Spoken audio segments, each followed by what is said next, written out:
का स्मरण किया, संत के चरणों में प्रणाम किया, बोले भगवान हमें क्षमा कर देना, हमने तो बस आपके व्रत की निष्ठा का निर्वहन किया और बस इतना प्रयास किया नेत्रों के सामने कोई भी दिखे वह भी इस व्रत का पालन करे, क्योंकि एकादशी व्रत से आप प्रसन्न होते हो नाथ। यदि हमसे कोई अपराध बना हो, दोष बना हो तो नाथ निश्चित ही हमको नरक भेजिएगा, पर इन संत को आप वैकुंठ में विराजमान करना। चिता में एक सुंदर लकड़ी में अग्नि लगा करके स्वयं चिता में अग्नि लगा दी, चारों तरफ लोग खड़े होकर के देख रहे थे। अग्नि में जैसी थोड़ी तीव्रता आई होगी, ठाकुर जी की कमर में जैसी थोड़ी अग्नि लगी, सोई भगवान तो उठ करके खड़े हो गए वहां पे, और उठ करके खड़े हुए नामदेव जी को खींच लिया, पत्नी को खींच लिया, बच्चों को खींच करके हृदय से लगा लिया, और जैसे ही हृदय से लगाया सब लोग देखने लगे क्या हुआ क्या हुआ, इतने में ही ठाकुर जी वहां से अंतर ध्यान हो गए। नामदेव जी, उनकी पत्नी ठाकुर जी, सब बोले अरे वो संत कहां गए, वो संत कहां गए।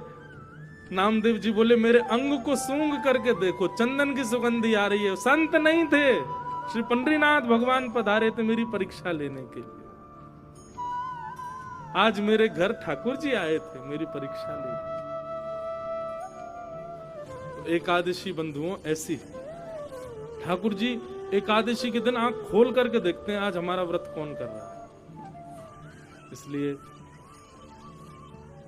भगवत प्रसन्नता बस एक ही साधन, एक ही लाभ है एकादशी का, और कोई लाभ, कोई पुण्य वुण्य नहीं मिलेगा आपको, बट ठाकुर जी प्रसन्न होंगे। सारे पुण्य फीके हैं उनकी प्रसन्नता के आगे। वो प्रसन्न हो जाएं, पर हमें क्या पुण्य चाहिए।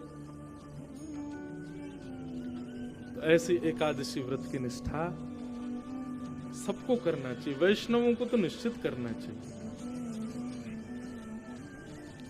लेकिन अब कई स्थानों पर एकादशी नहीं होती, जैसे कि पुरी में एकादशी नहीं मनाई जाती।